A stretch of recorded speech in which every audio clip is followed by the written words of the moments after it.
I am live here.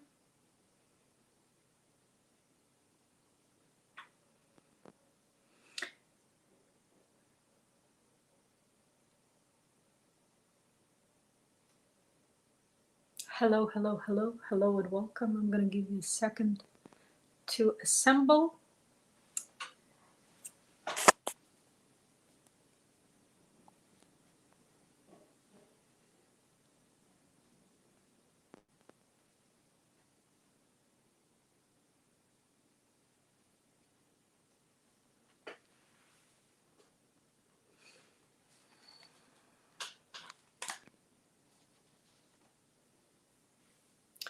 Hello, hello, and welcome. Welcome to the Wise Coffee Break and meditation. Today, I'm going to skip the meditation, but we'll talk about self esteem. We'll talk about self esteem and what to do when we have a low one. And I'm going to see somebody's going to join me. Give it a minute. I see somebody is watching on Instagram. Welcome. And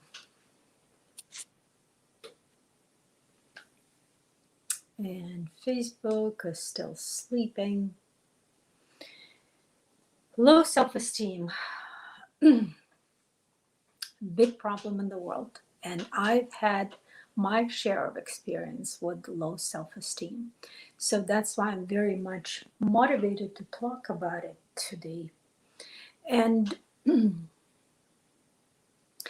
low self-esteem is like a very low immune system. Immune system that is susceptible to fear, to anxiety, to everyday lows. Every little thing becomes a tragedy, becomes a drama, a psychological drama. And every little thing happens every day pretty much. And we start blaming ourselves. And we forget that all you need to do is just regret and move on. And people are not open to any kind of feedback or criticism. And I speak from my own experience because all of it is traumatic. And they're not susceptible even to compliments. People who have low self-esteem are more in tune with listening to the negatives. So the compliment to them will be, you don't look so bad today. But when somebody is complimenting them on whatever that might be, they always negate it. They don't see the same thing, and it doesn't matter how many people tell them that you're good, you're great, you're wonderful. They focus on the negative, and it's a terrible state to be. It knocks you off your feet. You're constantly fighting and struggling with yourself in life. And you destroy your nervous system, you destroy your immune system. So, and what it is when low self-esteem is formed when you don't see the value of yourself as a human being, as a person. You only focus on the accomplishments of failures.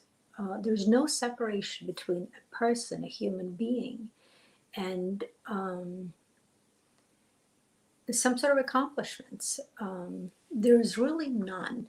And there's a confusion between self-assessment and self-esteem. And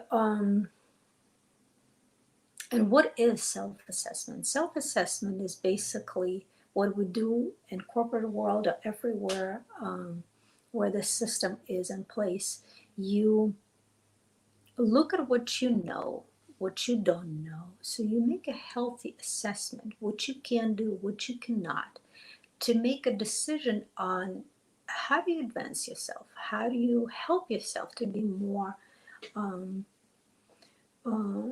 to more depth, whatever needs to be done in real life. And that is self-assessment. Self-assessment is pure on the basis of abilities. And self-esteem is more on the basis of personality. And when you do a self-assessment, you ask yourself um, why and how, but you don't compare yourself against other people. Um, you don't compare to others. And self-esteem is the disease of self-esteem is comparing to others, constantly comparing to others. And also putting on the criteria that are imposed onto you by others. You adopt those criteria, you embrace them. So not only you compare yourself, but you also put some sort of a bar that is created by somebody somewhere, and that's the measure of you. And you either fail or not. So it's important to ask yourself, who do I compare myself against when you self-assess? Is it my yesterday's success, my yesterday's experience, or is it against somebody else, or against what the society tells you, the system, maybe the family, whatever system that is around you tells you how it should be. So self-esteem is really self-worth, is what price you put on yourself as a human being, what value you see yourself in the human being as a human being. And being a human being is extremely valuable as it is. And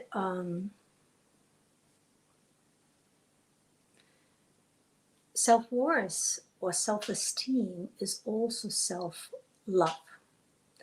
And it is huge. It is huge because nothing comes to you in life until you start loving yourself. And I don't want you to confuse with self-importance. We'll talk about that also. It's not about your own self-importance, but it's just acceptance of who you really are. And when you feel worthy, just being as you are, you feel stable. So self-esteem gives you stability. And against every wobble in life, and when the wobbles come and they knock you off your feet pretty quickly, I know it because they knock me off the feet for periods of time, and I could be in the conversation and self-loathing and self-beating myself for a long time, and then you feel your neck is tight, your back is tight, everything is tight. You are tormenting your nervous system, your entire health deteriorates. You create that stress. Low self-esteem is probably one of the biggest causes of stress, self-stress. So how about we do a little test, and maybe you can type in the chat,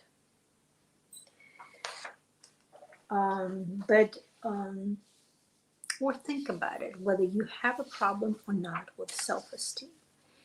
And sorry,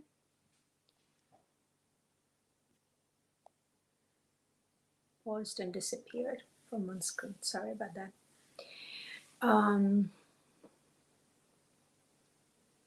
So you have low self-esteem if there are one of the four criteria in place. If you doubt your strengths, resources, and abilities, feel no confidence, feel uncomfortable with other people, you just feel uneasy being around people. And you can mark it for yourself, um, just to diagnose if you're doubting, or you might not have to listen to this. If you're overly critical, and if somebody says you're great, you did wonderful, you did awesome, and you don't accept that at face value, you start nitpicking at yourself. So self-criticism. The third one, if you compare yourself to others rather than your yesterday's result, just what I said at the beginning. When there is a pedestal, there's always like a pedestal next to you. And on that pedestal is not you. The other person is always on the pedestal, and you're always at the bottom. You're always low. You're never on the pedestal. So there is a comparison, constant comparison, and you never meet that bar. You never quite reach as high as that person, whoever you're comparing yourself against. And then the other one is you worry. You overly worry about what others say. And in the situation with the low self-esteem, your concern about other people's opinions is magnified. That matters to you more than anything else. It matters a lot. It doesn't matter what you think, but what others think is very important to you. So how do you get to stability? How do you get to stability? There are things that you do to manage when you're in the wobble, when you're off the kilt. And there are more profound things that you do when you're not in the wobble. But it's important to mitigate the wobble, because the wobble could last for a while and that it kills you. So over time. So if you remember one simple statement, mantra, if you will, when something throws you off kilt, when somebody made a remark, when something made you start falling off your comfort zone, of your stable position, you say, I have me. I won't abandon me. And I'm worthy of respect and attention. I have my back. I won't abandon me. I have me. And I'm worthy of my own respect and attention. So this inner support comes from seeing your own values, and as a unique person with unique resources, unique potential, unique talents. And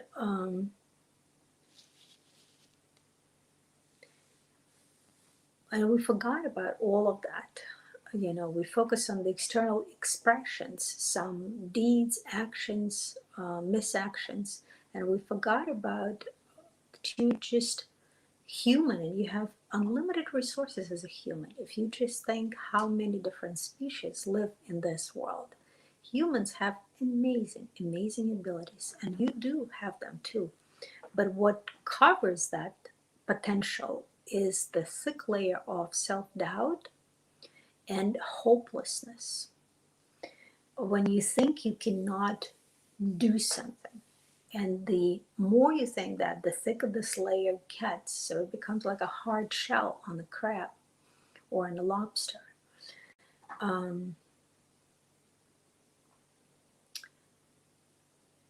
And it's an amazing resource when you can be stable, you can be supportive of yourself no matter what happens, especially now when there are a lot of circumstances that are not very stable for all of us, and we have to rethink and think on the feet and be a solace for ourselves.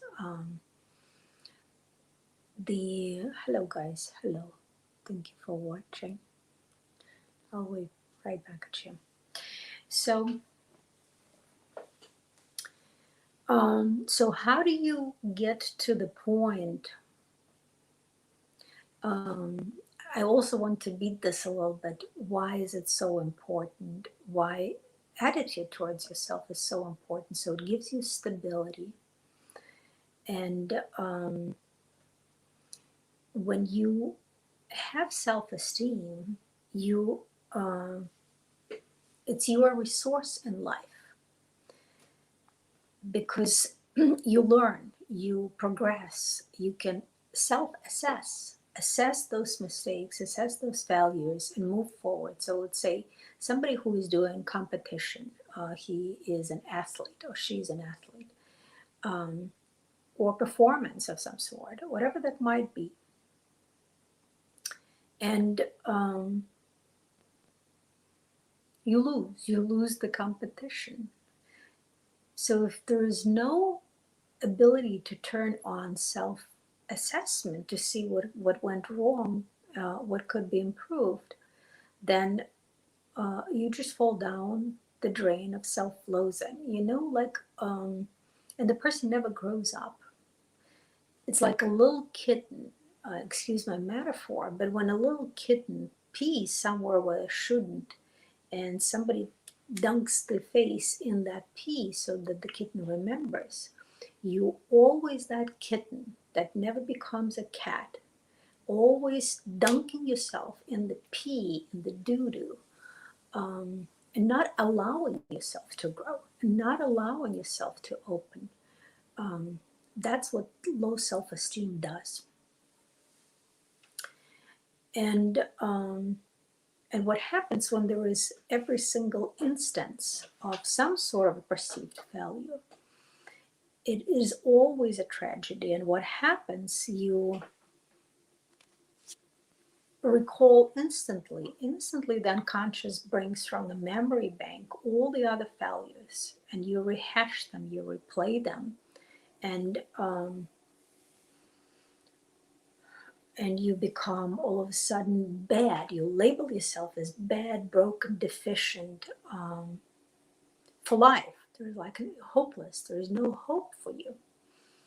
And that's a terrible, terrible, terrible feeling to be in, because you're at war with yourself, and then you are trying to convince yourself that you are not bad, that you can. So you're constantly battling about your own self-criticism. You're never good enough for yourself. Um, you're never You're never enough. You're never worthy of your own life, of your own love and acceptance. And that's a terrible battle, because you're spinning through life and wasting so much energy. And low self esteem actually turns on, accelerates your aging um, process, because unconsciously you think, I'm not worthy of this life. So why struggle? Um, okay, so what do we do? What do we do? Um,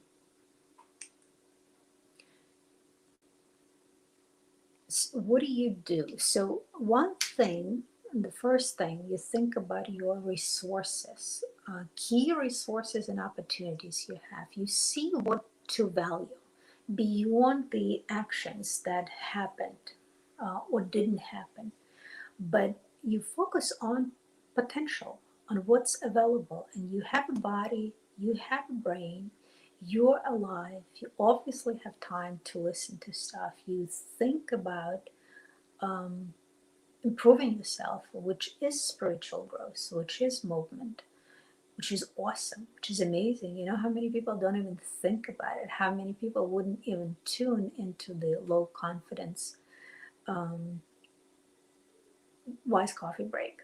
They just wouldn't. It's not part of the, it's not even in the thought. And you are, and that's awesome.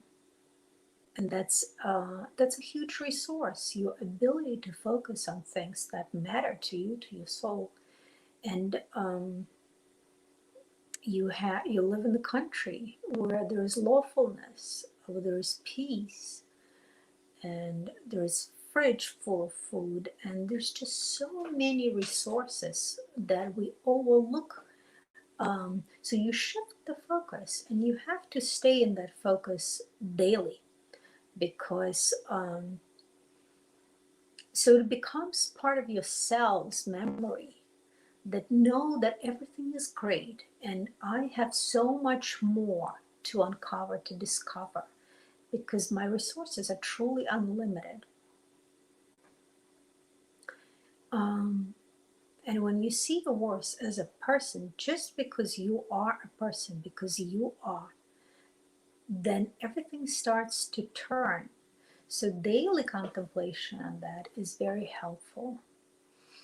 Um, Now, seeing your own value.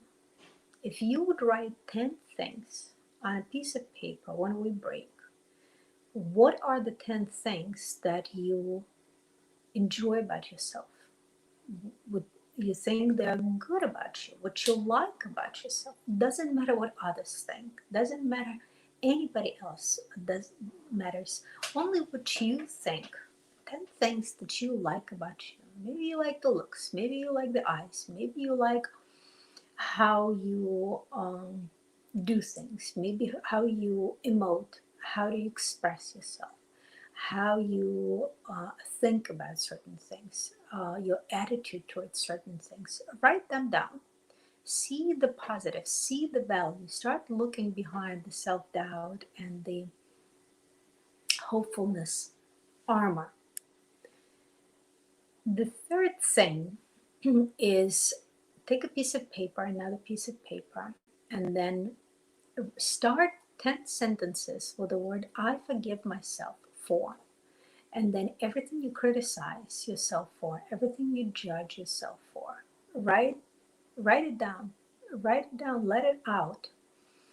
And if you can't create the list, it's because you're not ready to forgive. So force yourself. There's got to be something that you dislike. You beat yourself on a daily basis. So put that down on a piece of paper.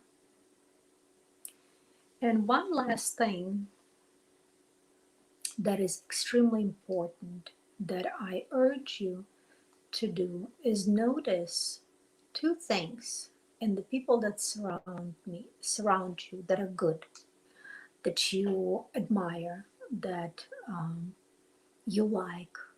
It could be strangers, it could be people in your own circle, it could be people on TV, any people. You're training your mind to focus on the good, on the positive in the people, so that you can do it to yourself. You know, the until you understand your own value, you don't see the value in others. Until you see the value in yourself, you don't see the value in others. It is a loop. It is a loop. And if you focus on that, if you give your mind a different direction, a different trajectory, a different kind of a road to travel on a daily basis as an exercise, it will become a habit. Everything eventually becomes a habit. Um, and you know,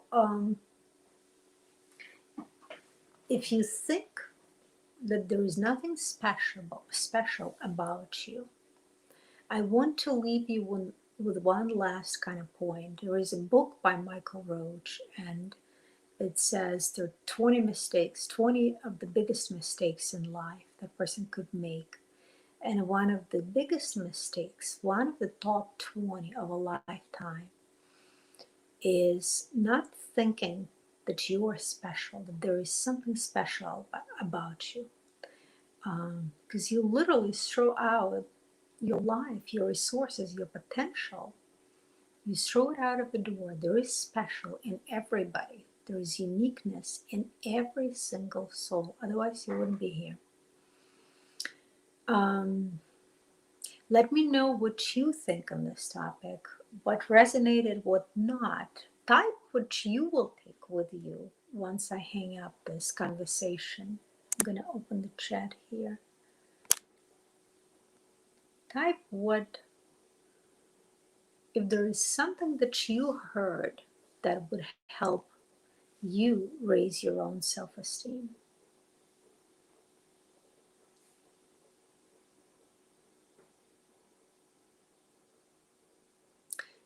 And I want to thank you for watching and listening, for spending this half an hour with me. And I'll see you next week. And we'll talk more about self confidence, self importance, and self esteem. Have a wonderful day.